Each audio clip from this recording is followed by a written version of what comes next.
Salve família vascaína, sejam bem-vindos a mais um giro de notícias do nosso Vascão.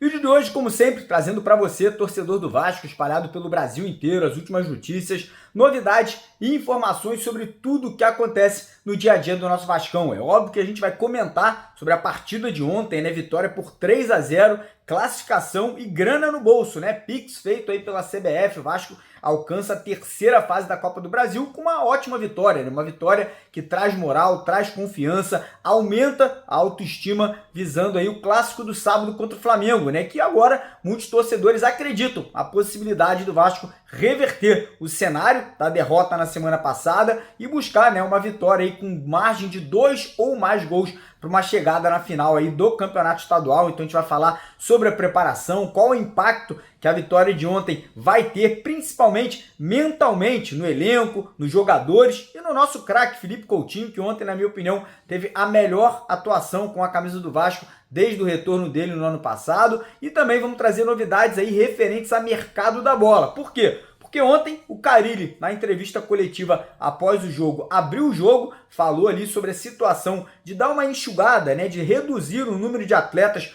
no atual elenco do Vasco, né, jogadores que não fazem mais parte dos planos aí do treinador para o restante da temporada. O Carille também falou sobre contratações, então a gente vai estar trazendo novidades aí sobre a chegada de atacante e outras posições que podem estar sendo aí rebuscadas pelo Vasco nessa janela de transferências brasileira, nacional. E tem novidade também, né? Ontem surgiu uma notícia vinda de Minas Gerais que o Vasco poderia ali fazer uma troca com o Cruzeiro entre o zagueiro João Vitor e o meia Matheus Pereira. Então a gente tem uma novidade em referência a isso aí, né? Uma notícia que foi veiculada bastante no decorrer do dia de ontem. A gente foi buscar essa informação. Fica aqui com a gente até o final que você vai entender o que está acontecendo ou não acontecendo em relação a essa possível troca entre os dois clubes. Então, primeiramente, convido você a assistir o vídeo até o final para não perder nenhum detalhe. Peço a sua colaboração deixando aquele like, deixando aquele joinha, né, que é super importante para o crescimento, para a divulgação aqui do nosso trabalho. E você, vascaíno, que ainda não é inscrito, né, você que ainda não segue a gente aqui no YouTube,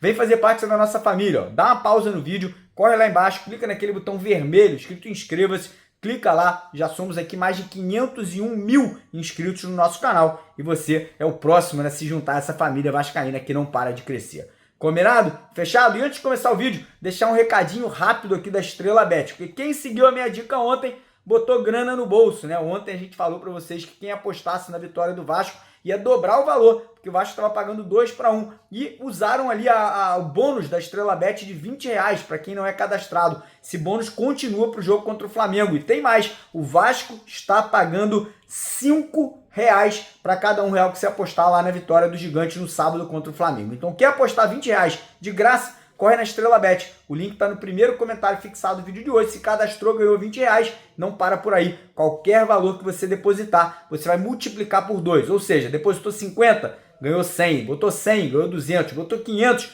ganhou 1.000. Lá na Estrela Bet, você sempre sai ganhando, sempre com consciência e só para maiores de 18 anos. Combinado? O link está no primeiro comentário fixado do vídeo de hoje. Mas enfim, sem mais delongas, vamos falar um pouquinho sobre a vitória. Classificação, na minha opinião, talvez o melhor jogo do Vasco na temporada até agora, né? Uma partida que no primeiro tempo o Vasco jogou e o nosso adversário deixou jogar, né? O Nova Iguaçu é uma equipe que gosta de jogar futebol, não é aquela equipe pequena que joga de forma retrancada. Isso aí acabou ajudando muito o Vasco, porque o Vasco sai na frente do placar com muita rapidez, com 10 minutos ali do primeiro tempo, numa bela jogada ali de triangulação no meio de campo entre o Nuno Moreira, Felipe Coutinho, Paulinho e depois ali uma enfiada de bola, cara, maestral do Nuno Moreira pro Ryan, que finaliza muito bem, né? O Vasco faz 1-0, logo após o Vasco continua jogando para cima, continua marcando a saída de bola do Nova Iguaçu. A gente tem um pênalti, diga-se de passagem, a gente critica muito o Daronco, mas ontem marcou um pênalti muito bem, né? O zagueiro do Nova Iguaçu ficou ali agarrando o Verratti, acaba que o árbitro faz ali a penalização, né? Marca a penalização, o Verratti de uma forma muito bacana, né? Deixa o Coutinho bater, o Verratti é o cobrador oficial, mas o Verratti entendendo que o Coutinho precisava de um gol, que o momento de Coutinho ali era de recuperar a confiança, deixa ali o Coutinho bater, bate muito bem no cantinho, faz o 2-0 e depois, cara, não vou falar uma jogadaça, né? Mas uma uma batida de fora da área do Coutinho ali que faz o torcedor lembrar aquele Coutinho do começo da carreira, aquele Coutinho do Liverpool, aquele Coutinho do Barcelona e o Coutinho da seleção brasileira. Parece um gol que ele fez na Copa de 2018, né, cara? Que golaço, que pintura, que coisa linda ver aquela bola entrando lá na gaveta, né? O Vasco faz o 3-0, fecha o caixão do Nova Iguaçu e no segundo tempo o Vasco tira um pouquinho o pé do acelerador, né? O Carille faz mudanças ali no time, né? Entra com o Lloyd, entra com o Payet, entra com o Garré. E eu vou falar para vocês, gostei da entrada do Garré, gostei da entrada do Lloyd. Acho que o time do Vasco agora com essas novas peças tende a ganhar muito na questão técnica, principalmente também na questão tática. Te viu ontem um Coutinho muito melhor, porque tem o Nuno se aproximando, Paulinho se aproximando, o Piton ontem melhorou muito também, porque o Nuno se apresentava muito pelo lado esquerdo ali do ataque do Vasco. Tivemos também ali um ganho muito grande ali no ataque, com o Ryan jogando mais próximo do Verratti, mais uma opção ali para o setor ofensivo do Vasco. Então, nota 10 ontem para o Vasco no primeiro tempo, segundo tempo teve uma queda de qualidade, mas o que para mim mais me motivou foi a mudança de atitude, né? Uma atitude ali de um time que jogou para buscar o gol, buscando ali a ofensividade. Para mim isso vai ter um impacto muito grande para o jogo de sábado contra o Flamengo. Por quê? A vitória de ontem eleva a moral, eleva a confiança e a autoestima do elenco, né? Eles entendem que sim, é possível fazer 1, 2, 3 mais gols no adversário. E agora, para esse jogo de sábado, eu acho que esse shift, essa mudança mental do elenco vascaíno pode surtir um efeito muito positivo. Não estou falando que o Vasco vai golear o Flamengo, não estou falando que a gente vai se classificar com facilidade, mas eu acho que abre aí agora o leque de oportunidade do Vasco buscar, assim, reverter o cenário dessa próxima partida contra o Flamengo no próximo sábado aí no Maracanã. Pergunto para você, tá confiante? Tá acreditando? Você mexeria no time? Você mudaria alguma coisa pro jogo contra o Flamengo? Vou ser bem sincero, tá? Eu manteria exatamente a mesma escalação que começou o jogo de ontem, com Ryan e Verratti no ataque, um meio de campo com Coutinho, Paulinho, o Nuno e o Hugo Moura, e o sistema defensivo do Vasco, ó, bater palmas aqui, que partida do Lucas Freitas, que partida do João Vitor, muito bem no jogo de ontem. O João Vitor tá crescendo, tá melhorando, tá sendo menos criticado pelos torcedores ali, então eu acho que realmente as coisas estão melhorando. Acho que o Carille começa a acertar bem ali taticamente o sistema defensivo. O Hugo Moura vem fazendo um ótimo trabalho ali de primeiro volante, né, dando um resguardo para o meio de campo e ajudando o sistema defensivo. O Paulinho ontem voltando a jogar um futebol de alto nível, o Coutinho pela primeira vez conseguindo trazer aquela dinâmica diferente ao meio de campo, o Nuno Moreira, eu falei, quando criticaram ali a contratação, eu falei, estamos contratando um baita de um jogador, muita gente achou que eu tava de brincadeira, ontem tá aí o resultado, o cara que tá vivendo um momento mágico na carreira e ontem mostrou isso dentro de campo, e agora é isso, aguardar, espero que essa confiança vá para sábado e que o Vasco possa pelo menos fazer um jogo de peito aberto contra o Flamengo, ir para cima, marcar a saída de bola, avançar as linhas, pressionar o Flamengo aí para que a gente possa sair, quem sabe, com essa classificação aí no jogo desse sábado. Mas, enfim, seguindo o nosso vídeo agora eu vou falar um pouquinho sobre situações envolvendo o mercado da bola. Primeiro, uma notícia que foi veiculada ontem muito no mundo ali de Vasco e de Cruzeiro. Por quê? Sabe que o Cruzeiro, algumas semanas atrás, chegou a tentar comprar o João Vitor do Vasco, o zagueiro João Vitor. O Vasco não aceitou a proposta. E aí ontem surgiu uma notícia que o Vasco e o Cruzeiro poderiam estar entrando num acordo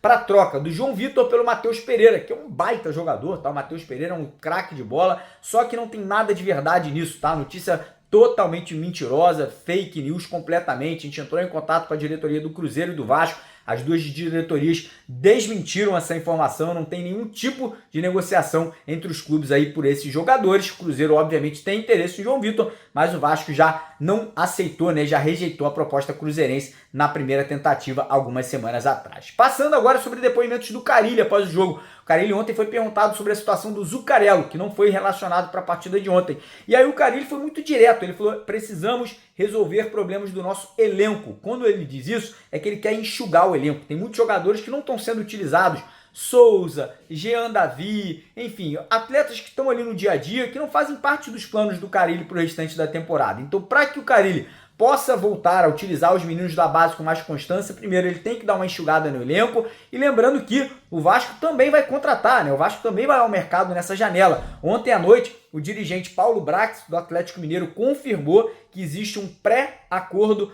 entre Vasco e Atlético Mineiro pela contratação do atacante Brahim Palácio, jogador colombiano de 22 anos, né? O atleta provavelmente deve vir ao Rio de Janeiro semana que vem, quando o contrato for assinado de empréstimo até o final do ano, com a opção de compra, né? O Vasco aí vê o Palácio como uma boa peça de composição de elenco, não chega para ser titular, não chega para ser ídolo, não chega para ser uma referência, mas um jogador que pode voltar a jogar em alto nível, como jogou na Colômbia, né? Pelo Atlético Nacional há 2 anos atrás. Então o Vasco costurando aí, né, a vinda do jogador por empréstimo até o final do ano. O Vasco busca mais 3 contratações: zagueiro, centroavante e primeiro volante. Todas posições que são aí carências no atual elenco vascaíno para o restante da temporada. E como eu falei, o Vasco deve também negociar atletas, né? Jogadores devem sair por empréstimo, caso do JP e do Lucas Eduardo, 2 meninos da base. O Vasco pode negociar em definitivo outros atletas, como o zagueiro Capasso, o atacante chileno Jean Davi, o Maxime Domingues é outro que também pode estar de saída do clube aí, caso venha a ter uma proposta interessante aí de algum clube ou do Brasil, ou enfim, futuramente de algum clube de fora do país também. Então